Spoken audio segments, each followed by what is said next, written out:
Has he got a chest? Chill out, fool. No, I'm suspended. Yeah, because you keep slide tackling, don't you, Paul? Keep slide tackling. if they got up, nothing happened. Yeah, he's done. Get rid of him.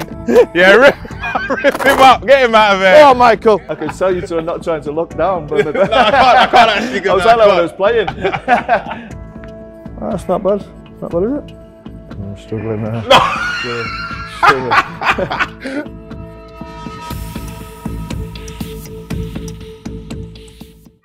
Yo, it's your boy H Black the Sauce, Harry Pinero, and welcome to Beyond the 90. Now, this one's a special one for me. You guys know how much I love Paul Scholes, and we are here at the Scholes gym. I haven't seen him yet, so we're about to enter it in right now. Yeah, so guys, I'm not a nervous person, but this means everything to me. This is my childhood hero, so yeah, let's go. Why do I feel so scared? Alright, this is crazy. This is mental health. Wait, hold on, don't even have to open the door. Oh my God. Come here, Dad. No, come here. Come here. Oh my God. Can I be honest with you, yeah? So I've been like wanting to meet this man for the longest. You know, you're actually like my hero, innit? Thank you. Geez. Oh God, Paul Scholes, we're here, Beyond the 90 with 5. Thank you for having me, brother. No worries, welcome. What's happening, brother? That's my actual brother. Come here, give me a hug, man. Tell me like that. How are you, Alicia? You okay, yeah? How are you? You're right. Come here, mum. Give me a hug as well, man. The whole family, part of the family now, man. How are you, darling? You okay? You're right, yeah. Well done, guys. This is incredible. Thank you. You gonna have a look around? Yes, I am. You gonna show me around? Yes, come on then. Come, let's have a little walk around.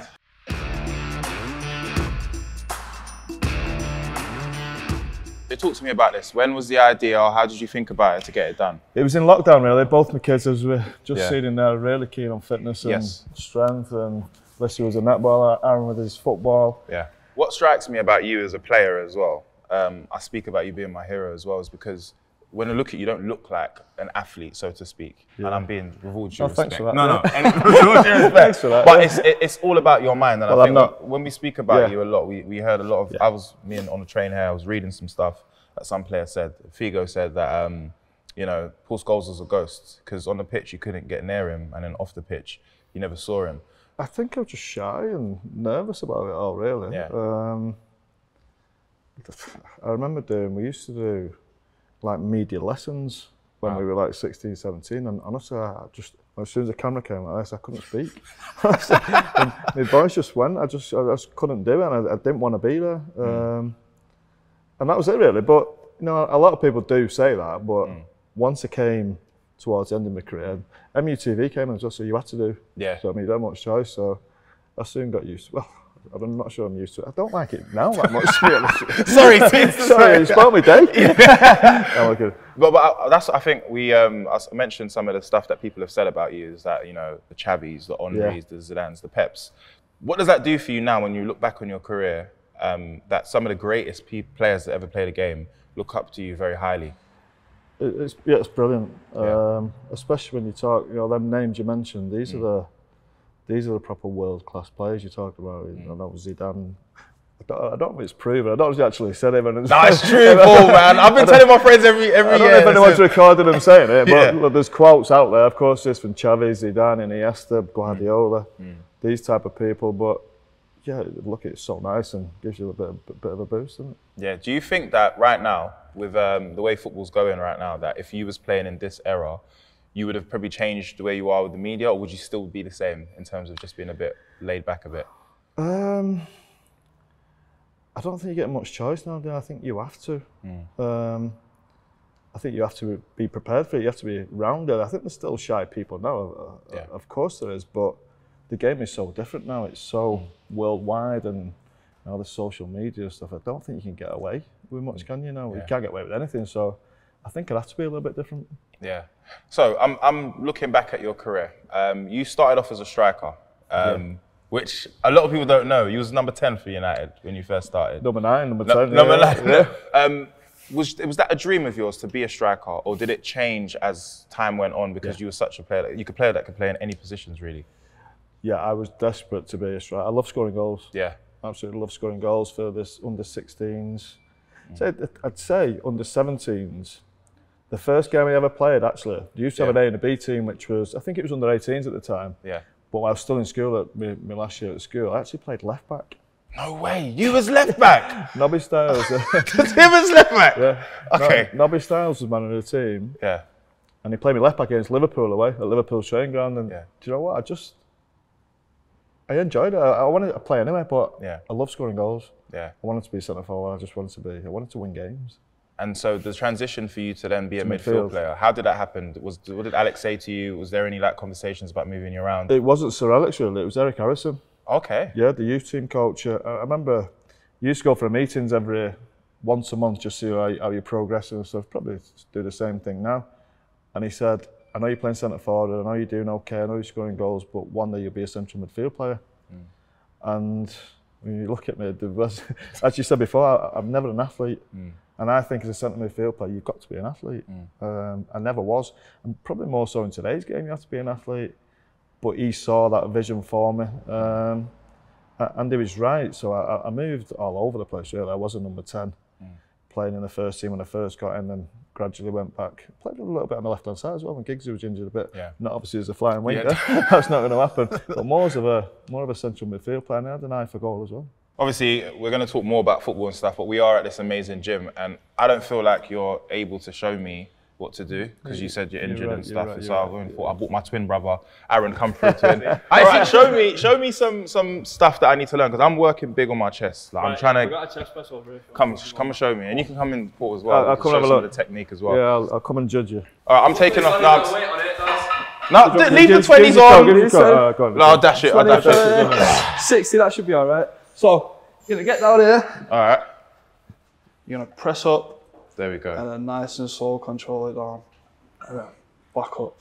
So can we get 60 on each side for me, brother? Yeah, come on then. Yeah. Too heavy for you. You sure, Paul? Yeah, come on, I'll give it I'm 60. I'm joking, bro. Come on, Aaron. Come on, talk to me. All right, cool. So we're going to start off with Nice little warm up. yeah, a little warm up. Yeah. And then let it go down a little bit slower. Yeah, control it on the way So down. talk to me about the technique though. Nice and slow on the way down. Okay, nice and strong slow. up. So strong Even up. squeeze your chest in when you get to the top Here of the we go. go. Has he got a Yes. Chill out, Paul. Harry, where's your chest? I left it in the cab. Yeah, I left it in the cab. Yeah, so I'm going to be honest with you guys. I didn't come here for that because now I'm going. But talk to me though, Aaron. Like with this being in a place that is like, you know, like your dad said, it's not the best area and stuff. Yeah? Yeah. How does it feel to be able to get people that probably would pay a lot for another gym membership to get a modern gym, but it's also in the area as well? Do you feel Yeah, it's like, good because obviously we lived there all our life, so it makes more sense to put something back into the community around here than go and set up in Manchester or something. Yeah, and your dad's obviously told me that you and Alicia are basically running this stuff, and I've seen through her stories that you guys have built it. How does it feel to actually see it now? Yeah, I love it. I think we've done a good job. It's really nice. Think you've done a good job? Who's he being humble for? Look at that, I'm seeing lights. Gains the clock, as you can see. But I want to ask you though, because this is your dad, and you know how shy he has been as well, yeah? And I think for me, the reason why I came here as well, because I'm a massive fan of what he does as He's well. not shy. Yeah, that's what I think as well, Aaron. I think he's hiding it. Because every player that I speak to Rio, he goes, this guy's one of the funniest people ever. Yeah. Like, do you think that it would have been better for him to showcase that? Or do you reckon you like the fact that he's kind of like reserved and keeps it with family and friends? Well, he was quiet when he was playing, but I don't think he's really quiet now, is he? So Yeah, he's making up for last time. He has. All right, cool. Show me some more stuff. What else have we got here that I can put some guns on? We've got a bit for shoulders over really. Yeah, let's do some shoulders. Get up to about shoulder height there. Do 4 of them for me. Is that all you want? Don't let it touch. Oh, don't let it. Okay, because usually in my gyms that's what we usually do. I know what you want to do is when you come down here, just come down to it and just. Aaron, that looks too light. Oh, okay. Sometimes keep going like that. Aaron, that's too light, honestly. No, he's got No, it's not full. No, it's done him. It's not. He's shaking. He's shaking, Aaron. 7, over. Yes, well done. There we go. Listen, this means a lot to me because I've been trained by the Scholeses. You know what I mean? So this is going to change the way we do things. But Paul, I actually want to have a talk with you upstairs. Yes. And it's a good way for me to see upstairs as well. Yeah, no worries. Thanks, Aaron. Thanks, See you Aaron. later. See you at dinner. Yeah, see you at dinner.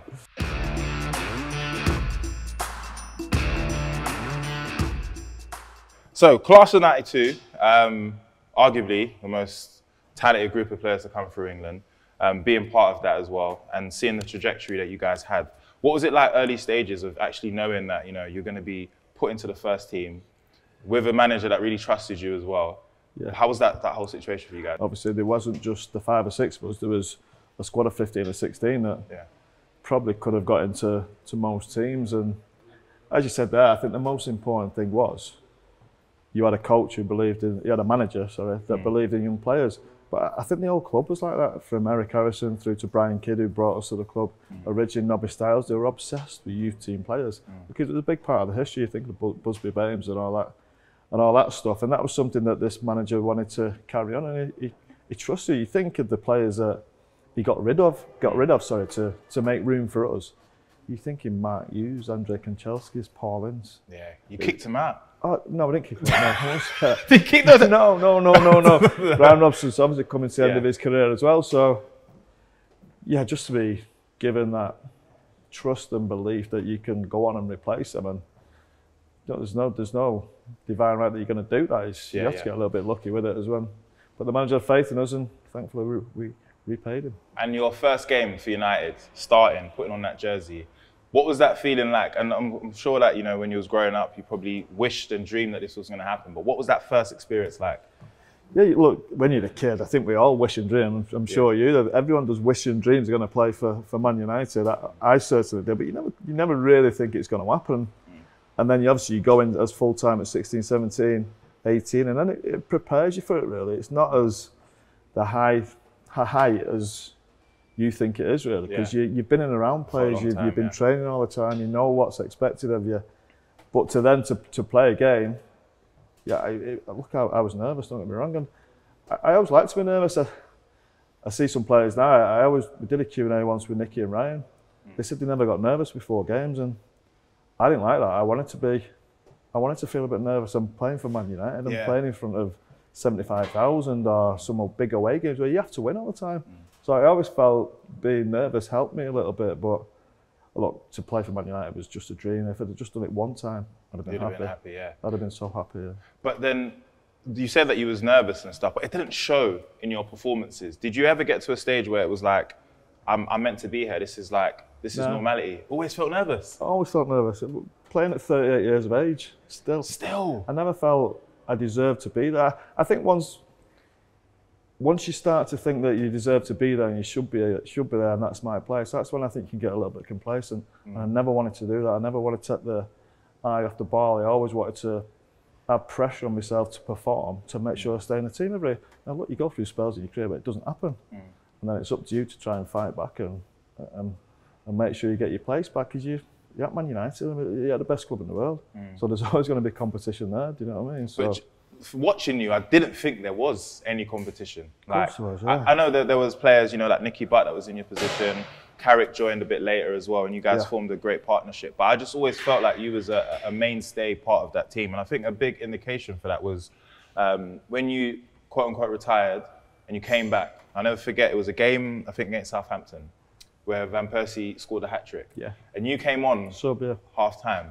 And his post-match interview, they asked him about the game, and he goes, what changed in the game? And he goes, Paul Scholes came on.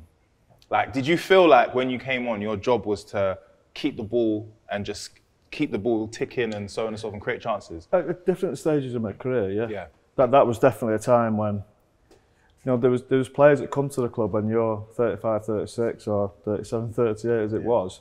I think, God, I wish I was younger. God, I wish I could go and link with Robin Van Persie or Wayne Rooney or these type of players. But then you have to realise what you're good at and what you can do. And to control the game, control play, became my biggest strength. And I just think by getting control in the middle of the pitch, it helped everything, especially in that game. I want to go back to the first call-up. You get the call, I'm starting. What's going on in your head? What's going on in your families? What's the conversation happening with your parents like? How was that for you? Do you remember that? I mean, the first game, Port Vale away, obviously, which is, it was a League Cup game, so it was the first time the manager played all the kids. And the manager never really named the team till an hour and a half before. Wow. So there's no time to speak to family, there's no time to get nervous. We had half an idea the day before. I didn't like knowing. Some players like to know days in advance if they're playing. I didn't like to know. I was thinking, right, hour and a half before, do me. I don't care. I'd rather have that little bit of suspense in me that tells me that I'm going to play or not. Yeah. So again, with like you've then started to play, become more regular and stuff, and then we've had a lot of great midfield players for Man United, the likes of Veron and Carrick and so forth. But when Veron signed for United, did you feel at any stage that, okay, cool, my position may be under threat here? Yeah, definitely. Well, when Veron signed, because we were at that stage of my career where I was thinking about going forward a lot and attacking from midfield. We were very similar players, and I loved him. I thought he was an unbelievable footballer from watching at Lazio, and we signed him £28-30 million, and I thought, yeah, that's probably I might have to go now. Wow. Well, you do, of course you do, because you've signed such a brilliant player, and thinking, can I live up to that? He's such an athlete. Different mentality, isn't it? You can say, right, that's it, I'm going to go see the manager, I'm not playing. Or you put your head down and try and play. But the way our midfield worked, I couldn't really play with Veron because we were both too similar. Do you know what I mean? If we played together, it could be a disaster. I played with Anderson at times, disaster. It couldn't happen. I needed to have the right person next to me, and Roy Keane was perfect for me. Nicky Butt was perfect. Michael Carrick. So I'd say brilliant. You've got to have that right blend, and me and Veron together, there just wasn't going to be space in that team for both of us. You just mentioned three incredible players in midfield that you played with, Nicky Butt, Carrick and Keno. I would like to ask, out of the three, who do you reckon you had the most success with, or who did you enjoy playing with the most, and why? I couldn't split them really. I love playing with all of them. Like I say, I needed a certain type of midfielder next to me. And now Roy was, we just seemed to, we gelled well. People say Roy was a holding midfielder, but Roy was all over the place. I always say now when we talk about an attacking midfielder and a holding midfield player when we're doing TV and stuff, and I say, to be a midfield player for Man United, you've got to be able to do everything. You have to be able to attack, you've got to be able to defend, and I think Roy was the epitome of that. And it's not until later where obviously you can't do both, and you have to like use your brain a little bit, that you think, right, one of us might have to stay here, might have to sit. And especially in European games, because European games in midfield was tough. Because they were always trying to outnumber you in that middle of the pitch, especially your Barcelona's, your Real Madrid's. So you had to be more disciplined than that. And the manager, he always said to me, look, you've got to be more disciplined. You can't go flying forward all the time, trying to score goals. And I didn't get it. I didn't like it. Because you think, I'm not contributing. I'm here to like try and score goals and help us score goals and help us win games. We said, no, you're doing far better if you stay and control the game. I remember doing it, the first time it happened was Bayern Munich at home. Great team, Stefan Effenberg, all that team. And I hardly went over the halfway line. And I thought, I've done nothing in that game. Hated it, didn't enjoy it. I haven't got forward, I haven't had a shot, I haven't tried to score a goal. And the manager said after the game, perfect, exactly what I want from you. And it wasn't from that day on, I was probably like 28, 29 then maybe, so getting a little bit older anyway.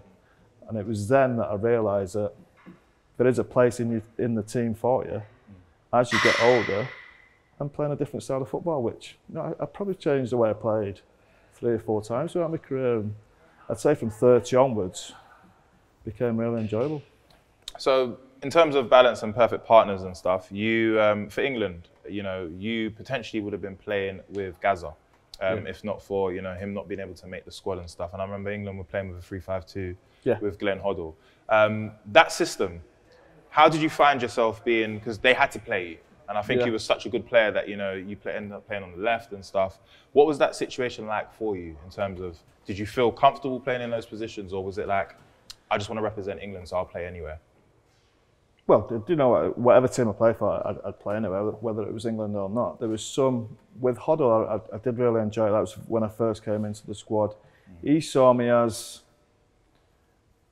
I don't say a replacement for Gascoigne, because he's impossible to replace. And I think I did actually play a couple of games with him, not many, because he was on the way out really.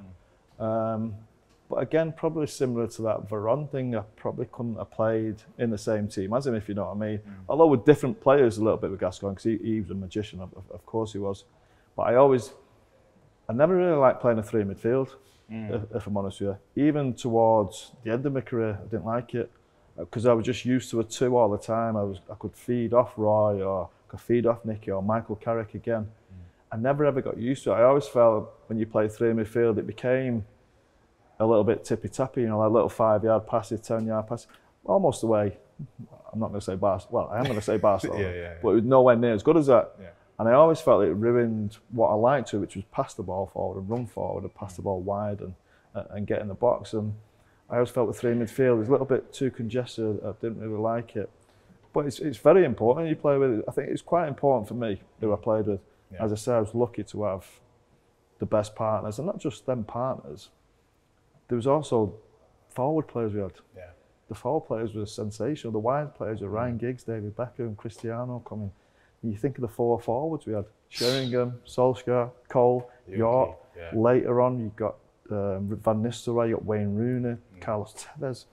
To be in the midfield, he was a lucky guy, you know. It can't be that difficult, can it? Yeah, no, honestly, no. It can't be that difficult. Playing with players like that is so easy. You say that though, but I look at it from, again, I didn't play the game. I didn't play it to your level, of course, but you made it look so easy. So for me to hear that is very like, it's wild, because it didn't look like it. I think you mastered it really well with your performances and being able to just play wherever you played, but very, very good and a high quality. I never felt like your quality dipped when it comes to it did at times.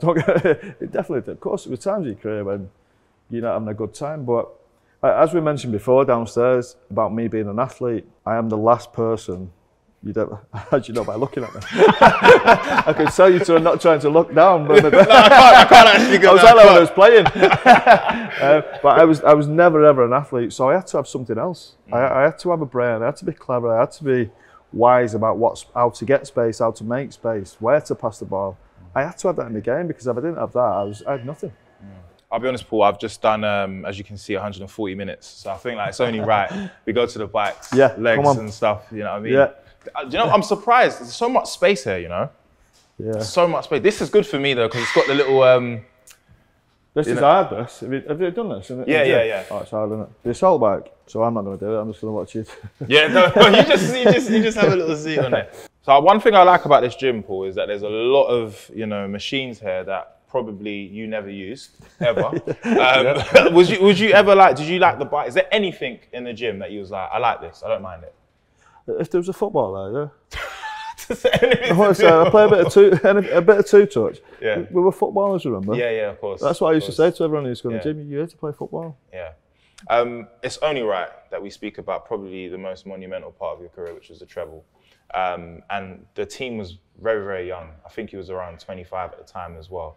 How did you feel? Did you feel like you was at maybe the peak of your powers? Did you feel like as a team coming from the class of 92, you felt established as players, but not just in England, but across the world as well? I don't think it was ever something we thought about. We knew we were a good team. Yeah.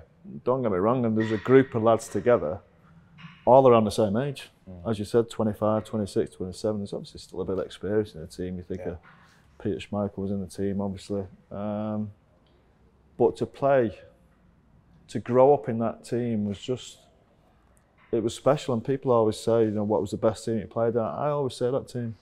I know people have different opinions. Gary Neville has a different opinion. I think he preferred the 2008 team, yeah. But that team was unreal. I always say, I mentioned it over there before on the treadmill, that I always think about the forward players in your team. The forward players in that team, as a collective, were unbelievable. You could have two of them on, any two, it didn't matter which two. They could start for an hour. If it weren't going great, the other two come on and win you the game. It was just... And do you know what, defensively, we probably wasn't great. Yeah. Well, I say we wasn't great. We had brilliant defenders, but they probably didn't get that much protection. But everyone's gone everywhere. We just want to score. We wanted to score goals, and that's what the manager instilled in us. That's what he wanted from us, and it was suited to all of us. And that route to the treble, did at any time you feel during the season, I think we got something here, boys? Or was it like a game at a time kind of vibe? And was the manager doing his best to keep you guys grounded, just because of the age that you guys was in as well? Yeah, well, we're at a good age, really. At 25, you're thinking we've probably got a lot of games behind us, so we're quite experienced as well. And there was some amazing teams around at that time. I don't think there's as many now. Yeah. But if you look back then, the teams you had to play against, you think you're Bayern Munich, Juventus, AC Milan's, and I'm just naming big clubs here, but we were their players. Yeah. I saw the AC Milan team the other day that we played. I think we beat them once, and they beat us. It was unbelievable. Yeah.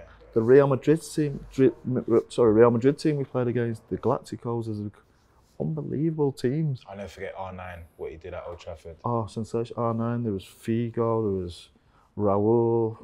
There was who else was there? There were Brent Redondo at a time as well. The teams were sensational, but we felt we had a team that we were confident in our own ability. We felt like we could beat anybody. Yeah. So you go and you win the Premier League, then you go against Newcastle, which you scored in the final. Yeah. At that stage, when you go to Barcelona for the final, where's your head at as a team? What's the team talk like? What's the atmosphere in the change room? Because you're 2 titles, you've got 2 trophies in the bag. Yeah. This is to make history. Well, this was a big one. Yeah. And obviously I weren't playing, I was suspended, me and Ryan was suspended. Yeah, because you keep slide tackling, don't you, Paul? Yeah, you keep slide tackling. tackling. Was crying, that's why. I don't even touch him. Keep slide tackling. That was something the manager used to say to me every time before we went out for a game. Yeah. You know, I used to shake everybody hand as you walk out the door, watch your tackling. He said, concentrate, watch your tackling every time I went out. When you used to tackle, the way you used to walk off was as if nothing happened. Innocent. I loved it. Well, nothing did happen. If they got up, nothing happened. Yeah, but yeah, so team talk. What was that like for you? Team talk. Can't remember. So nervous. Well, no, because I weren't playing. I was really relaxed about it. But obviously, you're nervous about it because that was the big one. You know, getting to the other 2. I'm not saying we were confident that we were going to do them because they went to the last day. Well, obviously the league went to the last day against Tottenham. We went behind. Yeah. I got a big bollocking at half time there, actually. Oh, against Tottenham, I'd missed about 5 sitters. I really should have scored, and then the manager went mad at me at half time because I missed them. Did he go mad at you quite a lot? No. Yeah, I heard that a lot. I know you're going to say that. Yeah, I heard that you was like... Golden child. Yeah, teacher's pet. Oh, yeah, we're not going to argue with Scholes. He knows what he's doing. Yeah, so no, he weren't happy at half time. Obviously, we managed to turn it around, didn't we? Yeah. The Newcastle game, the FA Cup, well, I don't know what it was about Newcastle, but we always felt confident. We always felt we could beat them. And they had a good team. I think Shearer, Ferguson, Deep Maraman, Gary Speed. They were a really good team. You always felt you'd win that. The big one, obviously the major one, was playing in a new camp against Bayern Munich. Was the big one because they were a sensational team. They were brilliant. Talk about all these teams. Bayern Munich were brilliant. So that was the big one. The manager was quite relaxing with these big games. I think we probably went into these team talks thinking, right, you know, what's going to happen here? He's going to name the team. Who's going to be left out? And probably a bit apprehensive, but I think he made you feel. As he did with every team talk, it was more motivational, really. And do you know what? I can't remember the things to say. I always remember thinking, going into him, what's going to happen here, and coming out of him thinking, yeah, ready to go here, ready to go. It was just the way he spoke was so uplifting and motivating that it got you ready to play. So you're in your grey suit, you're watching. I remember you're watching. Still got it. It gets to 89 minutes. Do you think this is gone? Or do you feel like there's something there? We always felt we could win from any position. Well, not any position. Obviously, but, if you're 2-0 down, then 2 or 3 down, you're knackered. But this was against a proper team, a German team. It doesn't really happen, does it? But I always believed, once we got 1, we'll get 2. Whatever game it was. Whether you're playing at Old Trafford, whether you're playing away at Port Vale, whether you're playing away in the Champions League final. We always, once we got 1, to come back from a draw, it was never enough. It was never enough. And I even see now teams, and it winds me up, it probably winds every United player who play for Sir Alex up, but when they get an equaliser in the 90th minute, they all go and celebrate. They run to the corner. It's the last thing we do. The manager go mad. You go ballistic. You get the ball, you get back, you try and score it again. I always remember once, funnily enough, probably going off track a little bit here, he was playing Tottenham away. It's never off track. He was playing Tottenham away. I was in the stand, I wasn't playing. And we were 1-0 up. Spurs equalised in the last minute. And they're all celebrating, like I just said. And remember the lad who played, was it Freund, Stefan Freund? Stefan, the German player, Yeah, the German player. He was like an assistant coach for him, and the ball came over to him. And he just booted the ball over the stand. And I'm thinking, Jesus Christ, where's your Decorum. Decorum, and where's your balls to go on and try and win the game? Yeah. And that always resonated. That resonated with me. Yeah, and that was the difference between other teams. Yeah. Never celebrate equalisers. You try and win. And then we go and do it. Of course, Ollie and Sharon them go and create history for us. But I want to go a bit further. We're going to go back a bit. How does that compare to 2008? Because you probably, you know, you spoke about some of the players that have played at Old Trafford against us. You speak of R9, you know, you speak of Messi, Ronaldinho. And that game was, I think, the defining moment for our season. And you go and score an absolute smasher of a goal. And I think you spoke about it, you said you didn't think you hit it cleanly. No, I didn't know. But it went top bins. Yeah. What was that like, beating that Barcelona? Obviously, they ended up becoming the best team in Europe, but you caught them at an early stage. What was that like, getting into the final because of that game? I don't think I've ever had a feeling like it. Wow. For days after it. Honestly, it was just so... I was just so excited all the time. I don't think I slept for 3 or 4 days after it because... Yeah, I'm not saying it weren't down to me. Of course it weren't down to me. But it was just one goal over 2 games that decided it. And look, yeah, it was a little bit of a miss kick. Of course it was. It was a slice off the outside of my foot. But I knew once I hit it, I could just see it was just going away from the goalkeeper. But it was such an important goal, really, because as you say, to beat special teams. Yeah. At Barcelona, Messi, I remember going up against Messi. What do I do? How do I stop this man? It's a yellow card. He's just flying past me. But no, we got through that, and then Chelsea was the next big thing to get through. That was a tough game as well. It looked very difficult to win that game as well. But again, it's always like we always do it the hard way. We always have drama in that. Yeah. Again, final penalties. Fingers crossed, or do you think, again, there's something about us that's different to Chelsea? Again, this might sound a bit weird. Even before the day of the game, I'm a bit different to people, mate. So I might think a little bit differently. And I thought, how can Avram Grant beat Sir Alex Ferguson's team? No, it sounds stupid. But I'm not even thinking about the players. Because Chelsea were a brilliant team. Yeah, they were. You think of Lampard, John Terry, Peter Cech in goal. Yeah. They were a brilliant team. Drogba up front, Ballack. It was a sensational team. But I just started looking at the bench. I thought, Avram Grant can't beat Sir Alex, and there's no way. And it's a stupid way to think. So of course it's possible. Any manager can beat anybody. Yeah. But that was just the way I was thinking that night. And again, it gets to penalties. I think we missed some chances in extra time. It should have never really got to penalties. We should have won the game. And then you get to penalties and you think, again, 2 great goalkeepers. Yeah. But our lads took some brilliant penalties. I think Giggs' penalty, Anderson. Yeah. Brilliant penalties. And obviously Edwin saved the most important one. But John Terry obviously slipped. Yeah, done a little slip, didn't he? Yeah. Should never have slipped, mate. I'm going to give you some times, because these are games that I think were incredible games and how difficult they were, but also how great you played in it. 2004 against France in the Euros, yeah? It's you against Vieira. Now, I've seen clips of that game because I watched it, but I watched it live. And a lot of people speak about you and Wesley's performance in that. How hard and difficult was that game? Because you're playing against prime Henry, prime Zidane, prime Vieira. Like, how difficult was that game going into it? Very difficult. Yeah. Like you say, you're playing the best in the world. It's what you want to do. Yeah. You never think, you're talking as a kid, a dream to play for Man United. But you want to play against the best at the same time. You want to prove yourself against the best. I'm not saying you did, because you... Oh, no, you did. Did I? You're not going to say it. I'm here to say it. Did I play well? I can't remember. You played incredible. Did I? Right, I can't remember. We got beat. Say he is, wow. We got beat though, didn't we? Yeah, but... Yeah, we got beat late on. Zidane's free kick. Zidane's free kick against David James, yeah. But these are the games you want to be involved in. You've got to play against the best. To get any kind of credit in your career, you play against your Vieiras, you play against your Zidanes. These are the best players in the world.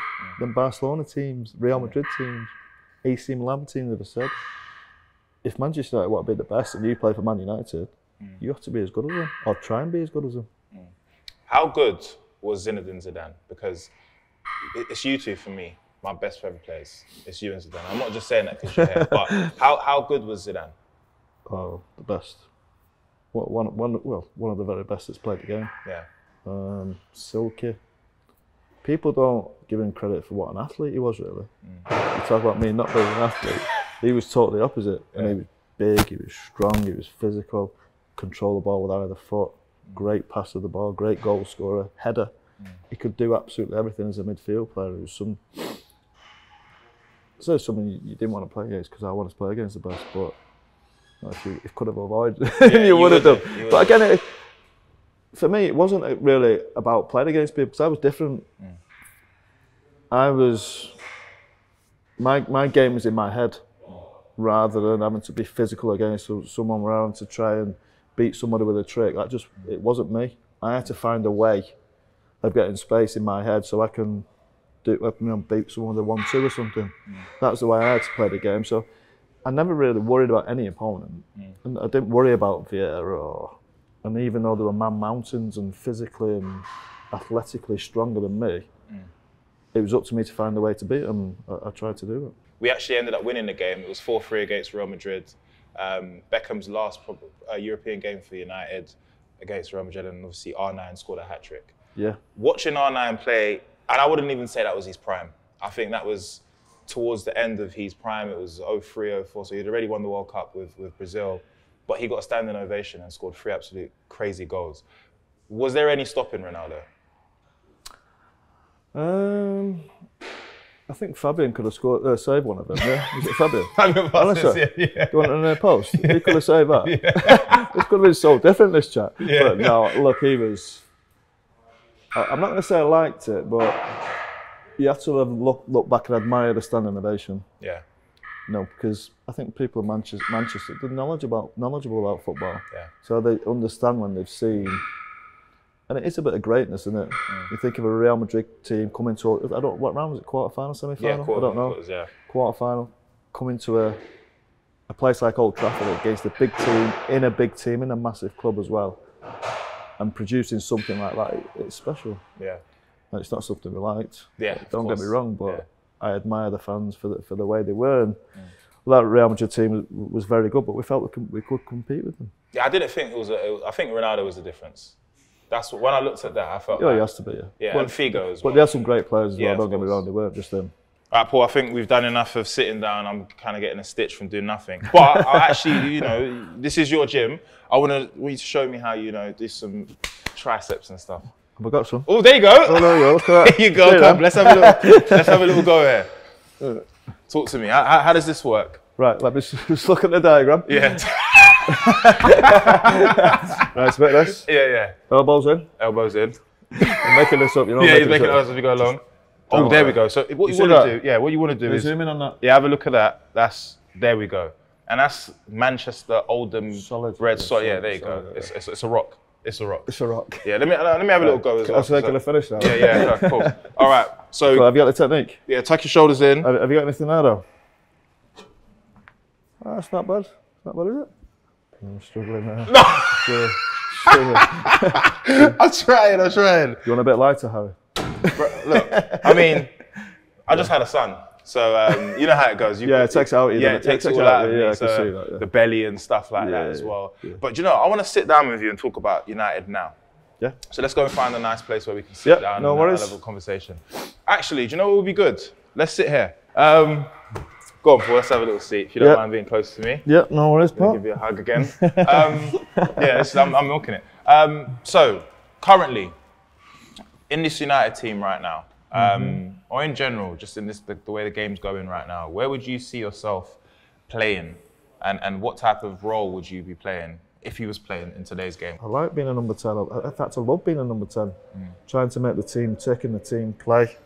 But as I say, once I got to 29, 30, I was never an athlete, as we've mentioned a few times. I needed to change my game, and I really enjoyed that controlling part of the game. Yeah. United right now, I've seen you at most of these games, either you're working or as a fan or whatever. Erik Ten Hag, very different to the previous managers we've had. How good do you think he is, and how far do you reckon he can take United? I mean, he's made some signings that he wants now. And made some big decisions, with the whole Ronaldo situation, De Gea leaving. Where do you see United going with him? I think they'll go a long way with him. I really like what I've seen so far. It's very difficult to comment on a manager without seeing him every day, at the training ground. But from what we've seen from the outside, I've been really impressed. There's no nonsense. I think he's got a way of playing that he wants. It's a high energy game that Manchester United fans want, Manchester United fans like. And as I said, taking no messing around from players. So I think before, players were playing the way they wanted to, rather than the way the manager wanted to. I think now they've got something to answer to. If they start playing for themselves, the manager won't allow that. Yeah, which I think is brilliant. And then with United right now, is there a player that you think could have played with you guys just because of the mentality and the way that they deliver themselves? I know it's not a shade at any of the players, but no, yeah, it's difficult because we had such a brilliant squad of players. Yeah, but there's some, you think of Casemiro.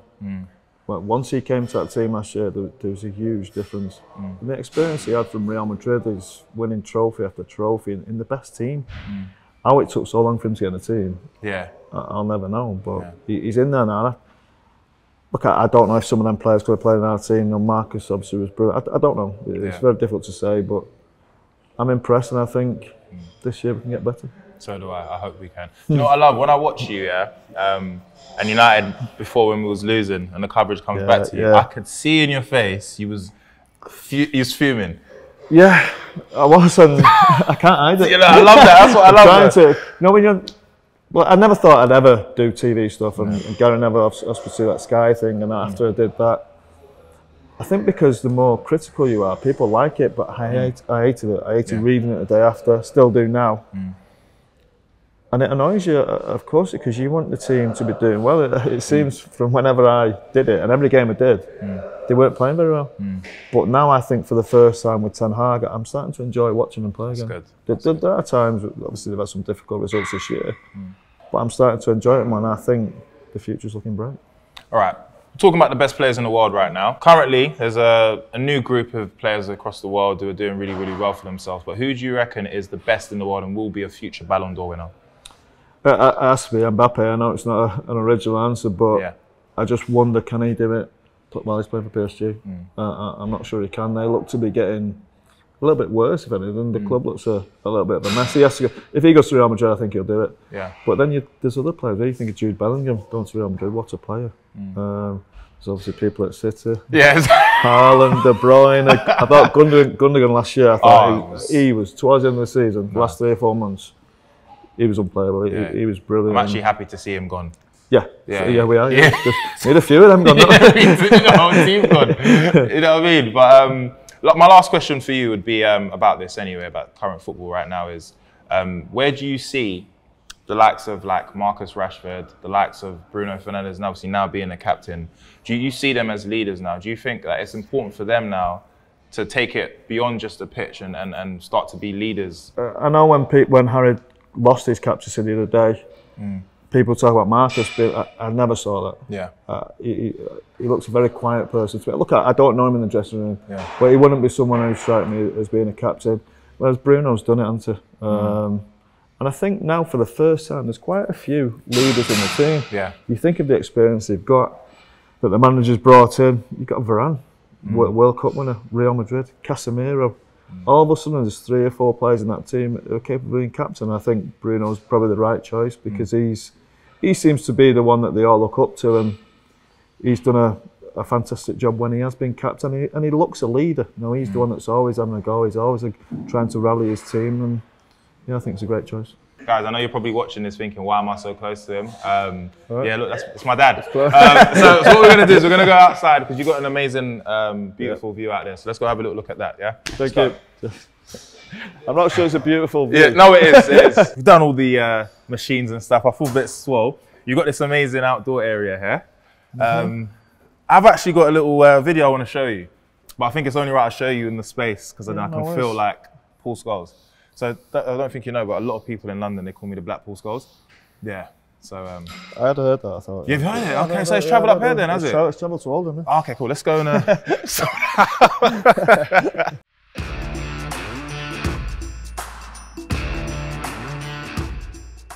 All right, so here I have a video from the 2nd of June 2013, just as you was coming to the end of your career, and I'm wearing your jersey now. This is a crossbar attempt from a very far place, and you're going to hear me say, get out of the way, so the keeper don't watch out for him, yeah?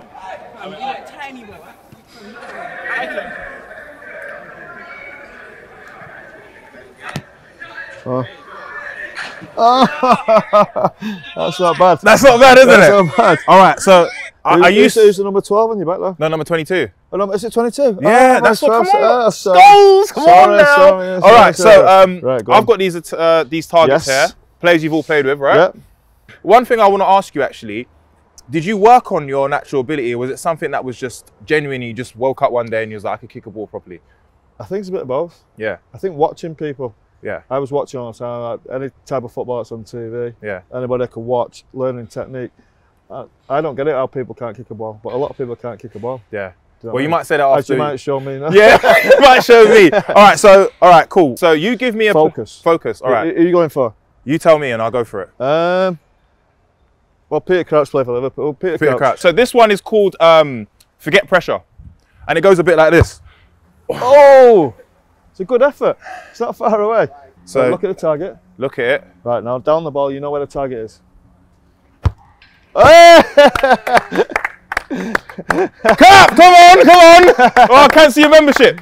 All right, second one. We're going to go for... Who are we going for next? Yeah, I gave you the easy one there. That was easy, innit? That was easy, yeah. Okay, cool. So who's more difficult then? Who's more... Van Persie, look. Van Persie. Aaron? Van Persie.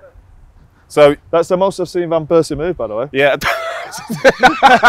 So left foot, that is tough. Plant it and then focus. Focus on the target. Oh, it's not bad. So I've missed that. So that's 1 out of 2. You're not going back for that, no? Oh no, I can do it now, but I just kind of wanted to. Same place. Same place, really. 1 out of 2. Right, are we going for? We'll save Wessel to last. Wessel to last, yeah. Yeah, I think you need to focus. Come on. Yeah. Come on, Harry, focus. Okay. That's easy. That is easy. Yeah. So what do I need to do for this one? Then let's focus on Michael's nose. On his nose. Smash it against it. Okay. That is very good. What have you done to him? He's done. He's done. Get rid of him. Yeah, rip him up. Get him out of here. Oh, Michael. Get him out of here. I mean, we love you, Michael. We love the horses, but you know. All right. So the last one we're going to finish is with Wazza. Wazza's a good target. Shall I get Van Persie? Yeah. Oh my days. Oh. Hold on. Yeah. Fucking ball boy, yeah. Okay, now I'm going to go for Van Persie. This is the first time me attempting. So you said you want to look at him. Oh, we're not counting the other 3 times. No, we're not. Right. Look, focus. He does keep turning a bit though. What are you doing, Michael? Focus on his nose. You lit it.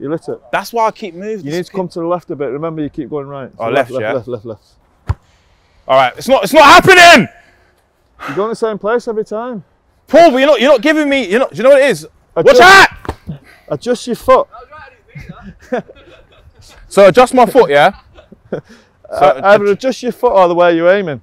All right, so adjust this foot, yeah. No, the foot you're kicking. This with, okay. Yeah, your footwear's not great for it, to be fair.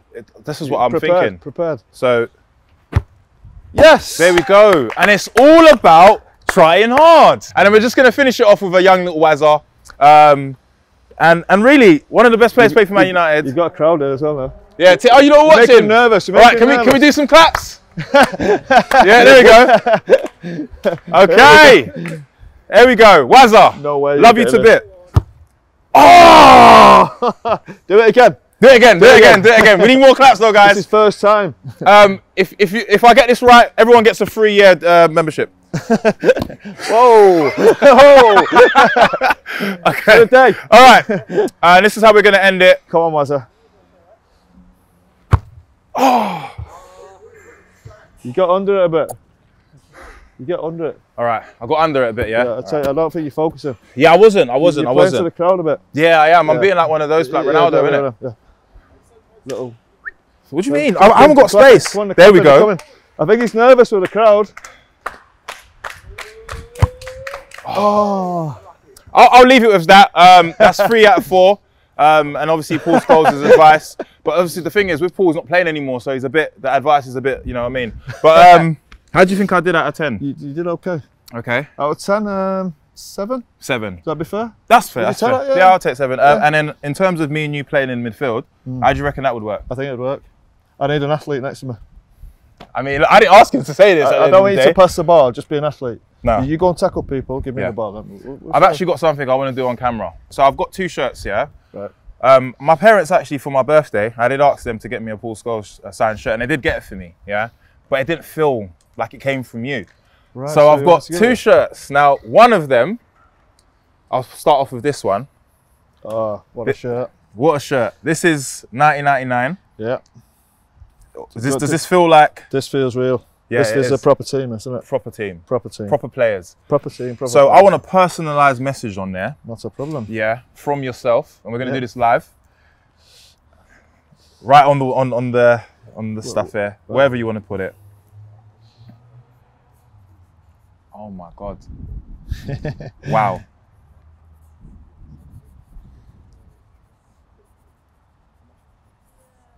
I'll do it there. Is that the shirt you're at the crossbar in? No, it's This not. is the crossbar one. This is the crossbar. Now, this is the crossbar one. And I'm going to give this away to a lucky fan. And that lucky fan's myself. So this one, I just want your signature on there. Just sign it. From Dad. Just sign it. Yeah, just so you could just sign it for me, please. Thank you so much. It's all right, no worries. And there we have it. Paul Scholes. This is when he retired. And this is when he started, That's the when legend. I was good, that was when I was old. No, this is when he started being the greatest of all time. That's what I meant to say. But Paul, I just want to say thank you so much. I appreciate you. You've made a little boy's dream come true, bro. And you've been an incredible person to have. Thank you. Thank you for bringing to your family's place. No worries. So yeah, man, this has been Beyond the 90. Harry Pinero, Paul Scholes, of course, exclusively on Vibe 5, man. That's what we do over here, man. It's just exclusive content. I love you, brother. Thank you. All right, so let's go for some dinner. What are you cooking for lunch today? Nando's. Nando's. Ooh, I love a bit of Perry Tamer.